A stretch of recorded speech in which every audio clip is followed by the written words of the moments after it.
Las leyendas han sido transmitidas de generación en generación, convirtiéndose en relatos que mezclan lo real con lo sobrenatural.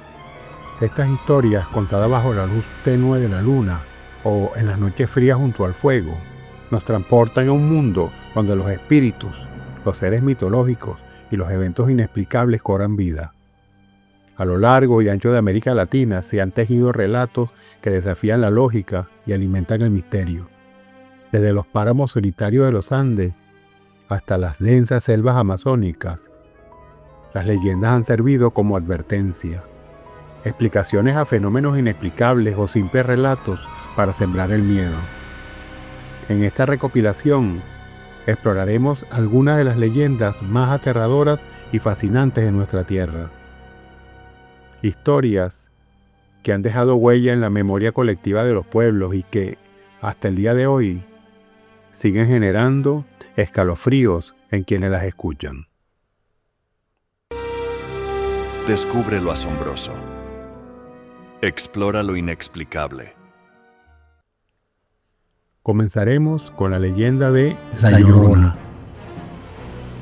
Cuenta la leyenda que en las noches más oscuras se puede escuchar un lamento estremecedor cerca de los ríos y lagunas. Se dice que la Llorona es el alma en pena de una mujer que, en un acto de desesperación, ahogó a sus hijos y ahora simplemente llora su pérdida. Condenada a vagar eternamente buscando a sus pequeños, testigos aseguran haberla visto aparecer vestida de blanco, con el rostro cubierto por un velo, mientras su grito desgarrador hiera la sangre de quien lo escucha. Para adentrarnos en esta leyenda, vamos a escuchar un relato de personas que se vieron cara a cara con este espectro. Clara era una niña curiosa que vivía en un pequeño pueblo a orillas del río Grijalba. Su madre, doña Mercedes, era una mujer supersticiosa que conocía cada leyenda de la región y siempre le advertía que no se acercara al agua después del atardecer.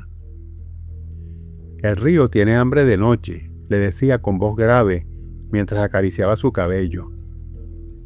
Acontece una tarde de verano, cuando el sol comenzaba a ocultarse tras la montaña, tiñendo el cielo de rojo sangre.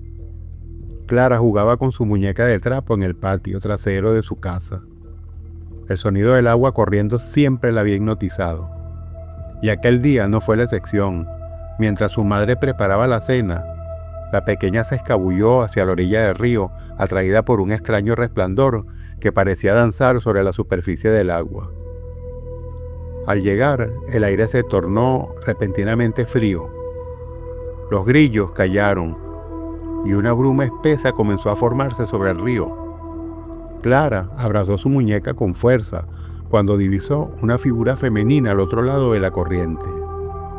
La mujer estaba inmóvil, con un largo vestido blanco que ondeaba suavemente, a pesar de que no soplaba viento alguno. Señora, ¿está bien?, preguntó Clara con voz temblorosa, pensando que podría ser alguien del pueblo en apuros. La figura permaneció quieta por un momento que pareció eterno. Luego, lentamente comenzó a levantar la cabeza. Clara sintió un escalofrío recorrer su espalda cuando vio aquel rostro demacrado, con la piel cenicienta y agrietada como barro seco. Los ojos de la mujer eran dos pozos negros, hundidos en órbitas oscuras, y su boca, una línea tensa y azulada. ¿Dónde están mis hijos?, preguntó la aparición, con una voz que no parecía humana, sino más bien como el susurro del viento entre las ramas secas, como el roce de las hojas muertas arrastradas por la corriente. Clara sintió que sus piernas se paralizaban.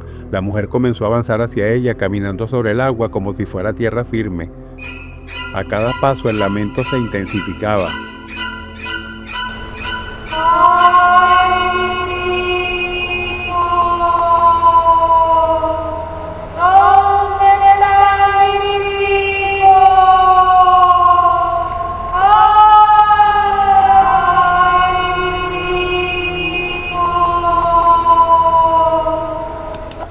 El grito desgarrador resonó por todo el valle, haciendo que los perros del pueblo comenzaran a aullar al unísono.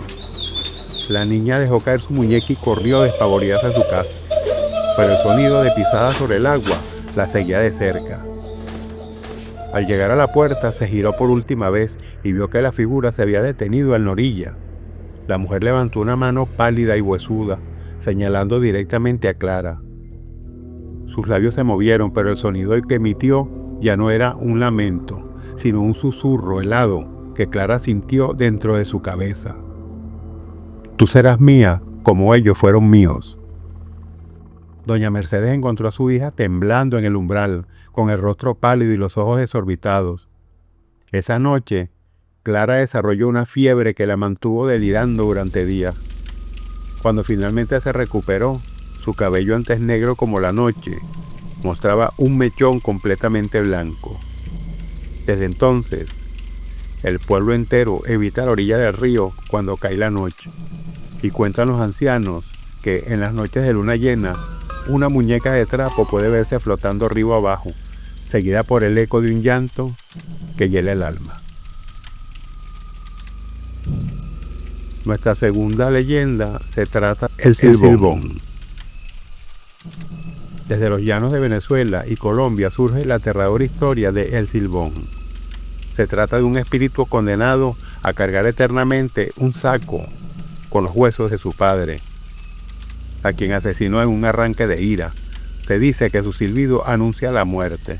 Si se escucha lejos, está cerca. Si se oye cerca, aún hay esperanza.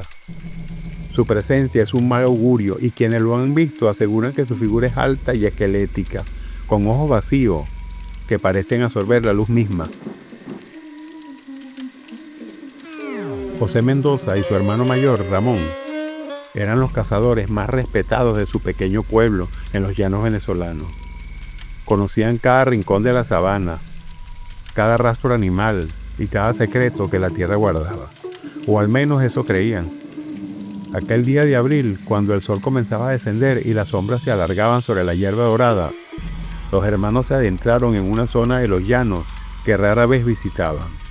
El lugar era conocido como la Hondonada del Silbón, un nombre que los ancianos pronunciaban con un temor reverencial. Dicen que aquí fue donde todo comenzó, comentó Ramón mientras cargaba su vieja escopeta, donde el muchacho mató a su padre y su abuelo lo condenó a vagar por siempre. José se estremeció ligeramente, pero intentó disimularlo, ajustando las correas de su mochila. Son cuentos para asustar a los niños, respondió, aunque su voz traicionaba su propia inseguridad. Habían pasado horas siguiendo el rastro de un venado, cuando un silbido distante los hizo detenerse en seco. Era una melodía extraña, casi hipnótica, que parecía flotar en el aire como una niebla sonora. Las notas, perfectamente afinadas, se repetían una y otra vez, cada vez más claras. Si lo oyes lejos, está cerca, murmuró Ramón, con el rostro repentinamente pálido. Sus manos curtidas por años de trabajo en el campo temblaban visiblemente mientras sujetaba su escopeta. José sintió un nudo en el estómago. No seas supersticioso, hermano. Probablemente es algún pastor silbando a sus animales. Pero ambos sabían que no había pastores en esa zona desolada, y menos esas horas, cuando el sol empezaba a ocultarse. Decidieron ignorar el presagio y continuaron su cacería, internándose más profundamente en la sabana. El silbido persistía, a veces más nítido, a veces más distante, como si jugara con ellos, siguiéndolo desde la sombra. La noche cayó más rápido de lo habitual. El cielo, que normalmente se pintaba de tonos rojizos y dorados, se oscureció abruptamente, como si una mano gigante hubiera apagado la luz. Los hermanos decidieron acampar en un pequeño claro, rodeado de altos matorrales que ofrecían cierta protección contra los vientos nocturnos. Mientras encendía la fogata, José sintió un escalofrío recorrer su espalda. Al levantar la mirada vio una sombra alta y delgada entre los matorrales. No era la silueta de un árbol o un arbusto, era una figura humanoide, increíblemente alta y delgada, casi esquelética, y pareció observarlos. Ramón susurró, señalando con un dedo tembloroso hacia la figura. Su hermano se giró lentamente y su rostro se transformó en una máscara de terror al ver lo que José señalaba. La figura permaneció inmóvil, como si estuviera decidiendo qué hacer. Luego, con un movimiento fluido que no parecía humano, comenzó a acercarse. El silbido cesó abruptamente, reemplazado por un sonido perturbador, el chasquido de huesos entrechocando, como si alguien arrastrara un saco lleno de osamenta. De repente la fogata se apagó sin razón aparente, sumiendo el campamento en una oscuridad absoluta. José sintió que algo frío y huesudo rozaba su mejilla y un olor a podredumbre invadió sus fosas nasales. Quiso gritar, pero el miedo había paralizado su garganta. A su lado escuchó a Ramón jadear como si alguien estuviera extrayendo el aire de sus pulmones. ¡Ayúdame!, fue lo último que escuchó decir a su hermano antes de que un silencio sepulcral cayera sobre el campamento. Cuando José despertó, los primeros rayos del sol filtraban entre las ramas de los árboles. Estaba solo. La mochila de Ramón seguía allí, junto a su escopeta, pero no había rastros de él. José lo llamó a gritos.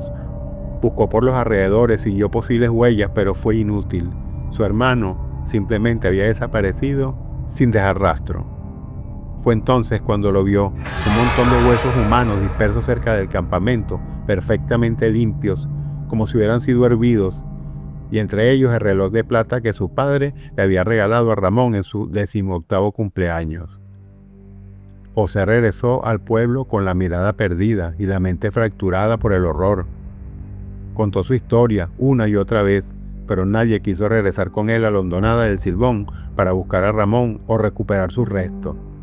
Y desde entonces, los cazadores evitan esa zona de los llanos, especialmente al anochecer, cuando el silbido distante comienza a flotar en el aire cálido de la sabana. Seguimos con la leyenda del Cadejo.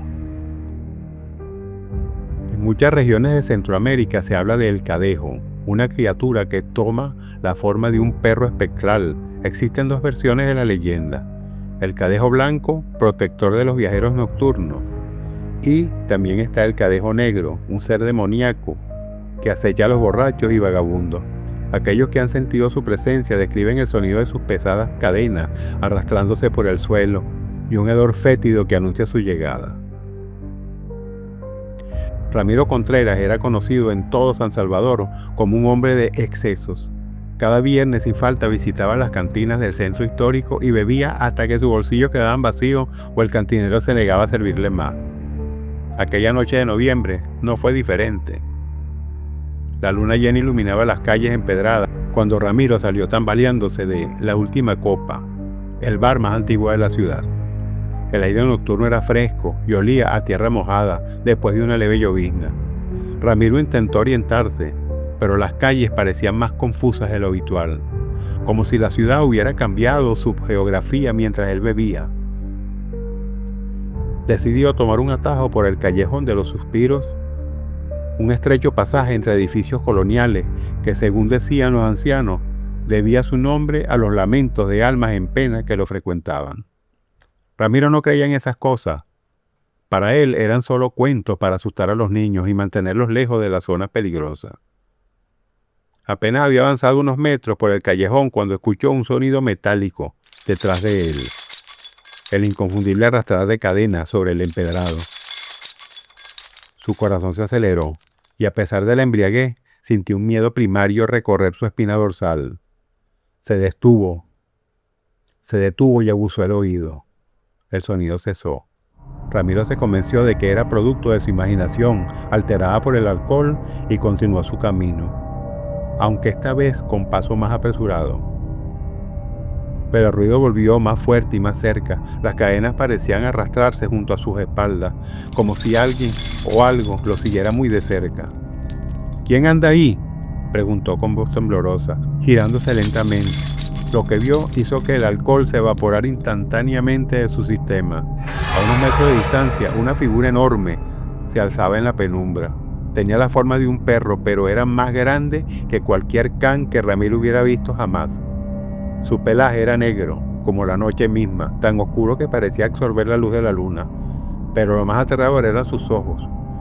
Dos orbes rojos y brillantes que lo miraban fijamente como carbones encendidos en la oscuridad. Alrededor de su cuello y patas, pesadas cadenas de hierro antiguo tintineaban con cada movimiento de la bestia. El metal parecía incandescente, como si hubiera sido forjado en el mismo infierno. Ramiro intentó correr, pero sus piernas no respondieron. Era como si hubieran echado raíces en el suelo. Manteniéndolo inmóvil frente a la aparición, un frío sobrenatural invadió el callejón y su aliento comenzó a condensarse en pequeñas nubes frente a su rostro. La criatura dio un paso hacia él y el sonido de las cadenas resonó como un requiem metálico. Un gruñido gutural, más profundo que el de cualquier animal terrenal, emergió de la garganta de la bestia.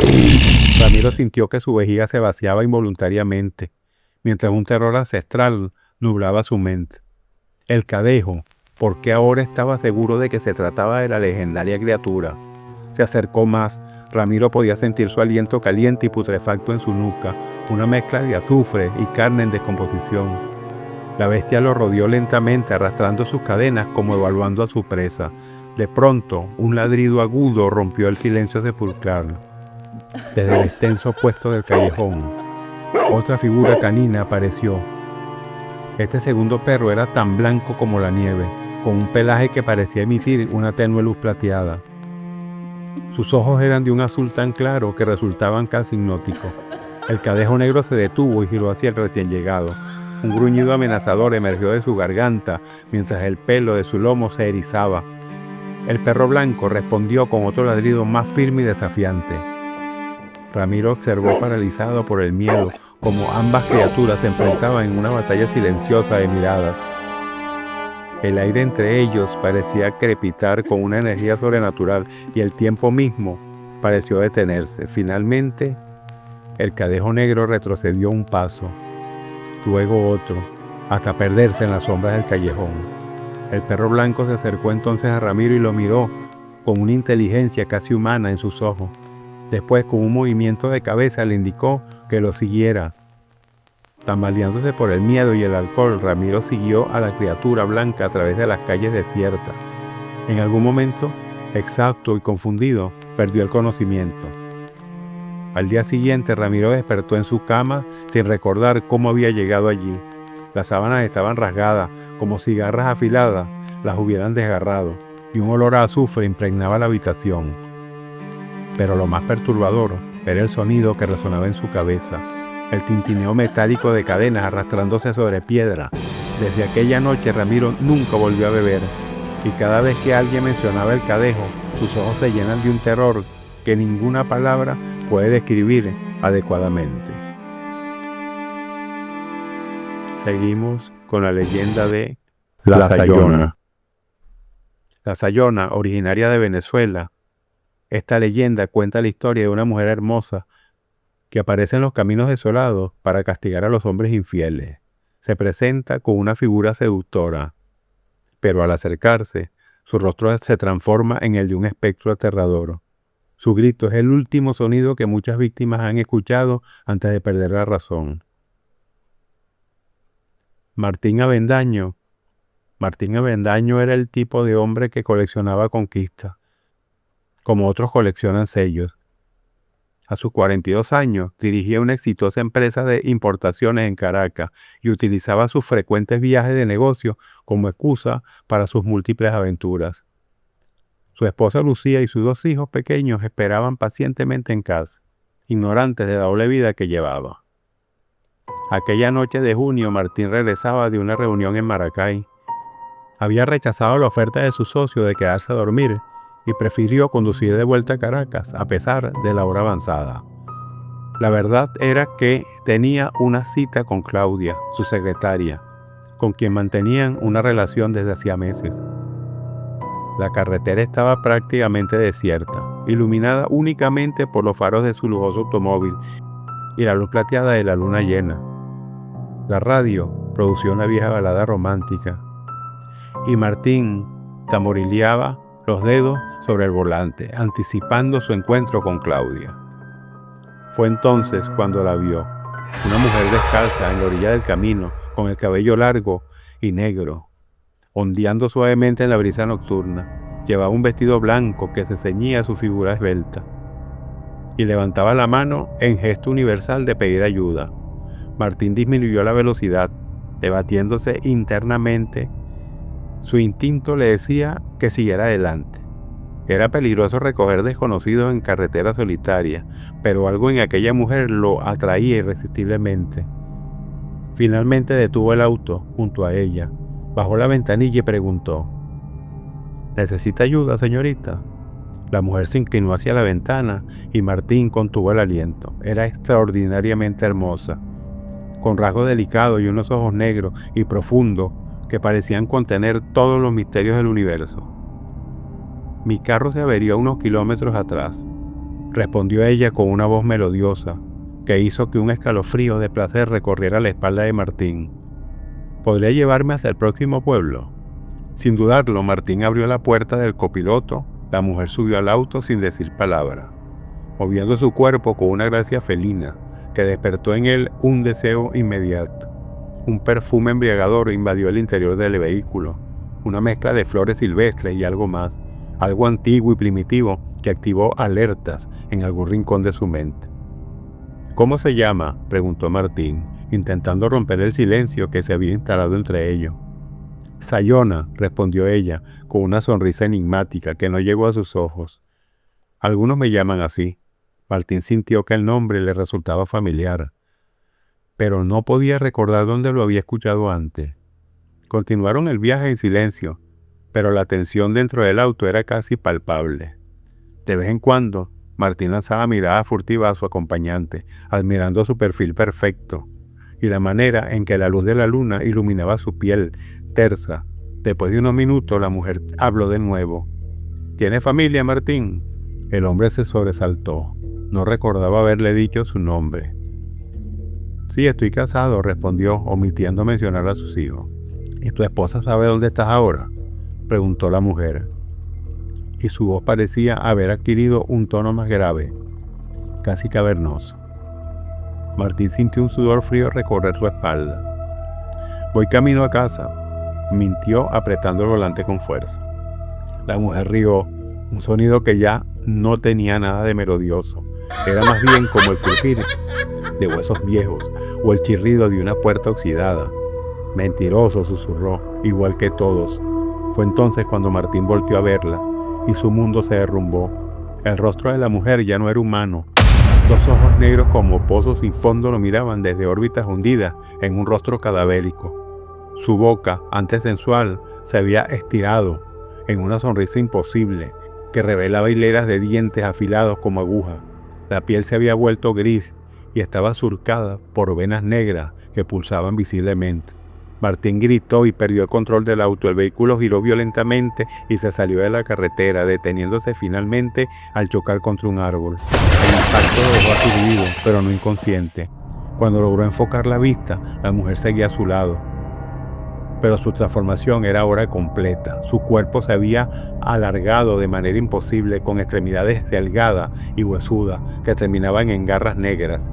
El vestido blanco estaba ahora manchado de sangre y tierra y exhalaba un hedor a tumba abierta. ¿Sabe por qué me llaman la Sayona?, preguntó la criatura, acercando su rostro deformado al de Martín. Porque soy la venganza de todas las mujeres traicionadas, de todas las esposas engañadas, de todos los hogares destruidos por hombres como tú. Martín intentó abrir la puerta, pero su cuerpo no respondía. La criatura colocó una mano huesuda sobre su pecho y acercó su boca a su oído. Tu esposa llora mientras duerme, susurró con voz sibilante. Tus hijos preguntan por qué nunca estás en casa. Y tu amante, ella también tiene secreto. Martín sintió que su corazón se aceleraba hasta un ritmo imposible. La criatura sonrió aún más ampliamente y con un movimiento rápido introdujo su mano en el pecho de Martín, como si la carne no ofreciera resistencia. Ahora verás lo que ellos sienten, dijo, y un grito inhumano escapó de su garganta, un sonido que parecía contener todo el dolor y la rabia de siglos de traiciones. A la mañana siguiente, una patrulla de carretera encontró el auto de Martín estrellado contra un árbol. Él estaba vivo, pero en su mente había abandonado su cuerpo. Sus ojos abiertos y fijos reflejaban un terror inhumano, y sus labios murmuraban constantemente una palabra: Sayona. Lo trasladaron a un hospital psiquiátrico en Caracas, donde permanece hasta hoy, completamente ajeno al mundo que lo rodea. Los médicos diagnosticaron un cuadro de psicosis aguda, producto del traumatismo, pero las enfermeras que lo cuidan aseguran que en las noches de luna llena su habitación se llena con el aroma de flores silvestres y la temperatura desciende bruscamente. Y en las carreteras solitarias de Venezuela, los conductores aún temen ver a una mujer descalza pidiendo ayuda bajo la luna llena. Seguimos con la leyenda La Luz Mala. En las vastas y desoladas pampas, donde el horizonte se funde con un cielo infinito y las estrellas parecen tan cercanas que casi podrías tocarlas, existe un fenómeno que ha aterrorizado a viajeros durante generaciones. Juan Morales era un gaucho experimentado que conocía la pampa como la palma de su mano. Había crecido escuchando historias sobre la luz mala, pero siempre las había descartado como simples supersticiones de ancianos temerosos. A sus 35 años, había atravesado la pampa incontables veces bajo el manto de la noche sin encontrar más peligro que algún puma hambriento o una víbora soñolienta. Aquella noche de invierno, sin embargo, todo cambiaría. Juan regresaba a la estancia después de varios días acarreando ganado. El viento pampeano azotaba con furia inusual, silbando entre los pastos altos y trayendo consigo un frío que calaba hasta los huesos. La luna, que se había ocultado tras densas nubes, sumiendo la llanura en una oscuridad casi absoluta. «Vamos, trueno», murmuró Juan a su caballo, sintiendo como el animal se tensaba bajo su montura. «Solo un poco más y estaremos en casa». Fue entonces cuando la vio. Una luz amarillenta que palpitaba en la distancia como una linterna sostenida por una mano temblorosa. Al principio Juan pensó que podía ser un farol de algún viajero, pero la luz flotaba casi 1 metro del suelo y no seguía un camino definido. «La luz mala», susurró una voz en su memoria, la de su abuelo contándole las historias junto al fogón. «Son almas que no encontraron descanso, condenadas a vagar eternamente. Si las sigues, te llevarán a tu perdición». A pesar de sentir un escalofrío recorrer su espalda, la curiosidad pudo más que el miedo. Juan había sobrevivido a tormentas devastadoras y a encuentros con bandidos. Seguramente podría investigar este fenómeno sin peligro. «Quédate aquí, trueno», ordenó desmontando y atando las riendas a un yandubay solitario. El caballo relinchó nervioso, golpeando el suelo con su casco, como suplicando que no lo abandonara. Juan lo ignoró y comenzó a caminar hacia la luz, que parecía responder a su aproximación, pulsando con mayor intensidad. Al acercarse, notó que la luz emitía un débil zumbido, casi imperceptible bajo el aullido del viento. No era amarilla como había pensado inicialmente, sino que cambiaba sutilmente entre tonos verdosos y azulados, como si estuviera viva. La luz comenzó a moverse, alejándose lentamente. Juan, hipnotizado, la siguió. Con cada paso que daba, el mundo a su alrededor parecía desvanecerse. Ya no sentía el viento cortarle ni escuchaba los sonidos nocturnos de la pampa. Solo existían él y aquella luz hipnótica. No supo cuánto tiempo caminó. Podrían haber sido minutos u horas. La luz lo guiaba a través de terrenos cada vez más irregulares, hasta que se encontró entre cruces destruidas y lápidas erosionadas por el tiempo. Un cementerio olvidado, vestigio de un antiguo pueblo que la pampa había reclamado hacía décadas. De repente la luz se extinguió, dejando en oscuridad abrumadora. El silencio era absoluto, como si incluso el aire hubiera dejado de moverse. «Hola», llamó Juan, su voz sonando extrañamente apagada. Una risa infantil rompió el silencio, seguida por un gemido prolongado que parecía provenir de las entrañas de la tierra. Juan sintió que decenas de ojos invisibles lo observaban desde la oscuridad, juzgándolo, midiendo el peso de su alma. El terror simplemente lo paralizó momentáneamente, hasta que un susurro gélido rozó su nuca. «Bienvenido, viajero, te estábamos esperando». El instinto de supervivencia se impuso. Juan corrió como nunca antes lo había hecho, tropezando con tumbas y zarzas que desgarraban su ropa y su piel. No miró atrás ni una sola vez, temiendo lo que pudiera ver. Cuando finalmente encontró a Trueno, el caballo estaba cubierto de sudor frío y temblaba incontrolablemente. Juan montó de un salto y asusó al animal, que partió al galope como si compartiera el mismo terror. Al amanecer, Juan llegó a la estancia. Su rostro estaba pálido y sus ojos, que siempre habían reflejado la dureza y confianza de un hombre de campo, ahora mostraban el desconcierto de quien ha vislumbrado algo más allá de su comprensión. 3 días después, cuando finalmente recuperó el habla y algo de color en el rostro, organizó una expedición con otros gauchos para regresar al sitio. Cabalgaron durante horas siguiendo sus indicaciones, pero donde Juan recordaba haber visto el cementerio, solo encontraron la pampa interminable, sin rastro alguno de tumbas o cruces. «Debiste haber soñado todo eso, amigo», le dijo uno de los gauchos, dando una palmada en el hombro. «O quizás bebiste demasiado. Quizás bebiste demasiado aguardiente antes de partir». Pero Juan sabía que no había sido un sueño. Las cicatrices en su brazo y pierna, causadas por las zarzas del cementerio, eran prueba suficiente. Y más convincente aún era el mechón de cabello blanco que había aparecido en su sien la mañana después del encuentro. Durante el resto de su vida, Juan Morales jamás volvió a cabalgar solo por la noche. Siempre que algún joven mencionaba la posibilidad de viajar después de anochecer, el viejo gaucho lo tomaba del brazo con fuerza inusitada y le advertía con ojos febriles: «Si ves una luz en la oscuridad de la pampa, no la sigas. Por lo que más quieras, no la sigas nunca, porque lo que te espera al final del camino no es de este mundo. Y hay lugares de los que el alma nunca regresa completamente». Años después de su muerte, algunos viajeros nocturnos afirman haber visto 2 luces en la pampa, una azulada y verdosa que flota caprichosa, y otra más tenue y amarillenta, que parece seguirla a cierta distancia, como si intentara alcanzarla sin éxito por toda la eternidad. Estas 5 leyendas son solo un vistazo a los misterios que esconde Latinoamérica. ¿Conoces otra historia que nos haya faltado? Déjanos tu comentario contándonos qué otras leyendas de terror te gustaría escuchar en Narraciones de lo Insólito. No olvides darle like a este video. Si te ha puesto la piel de gallina, compartirlo con tus amigos valientes y suscribirte para no perderte las próximas narraciones, porque en este canal lo insólito siempre está a la vuelta de la esquina. Hasta la próxima, exploradores de lo desconocido.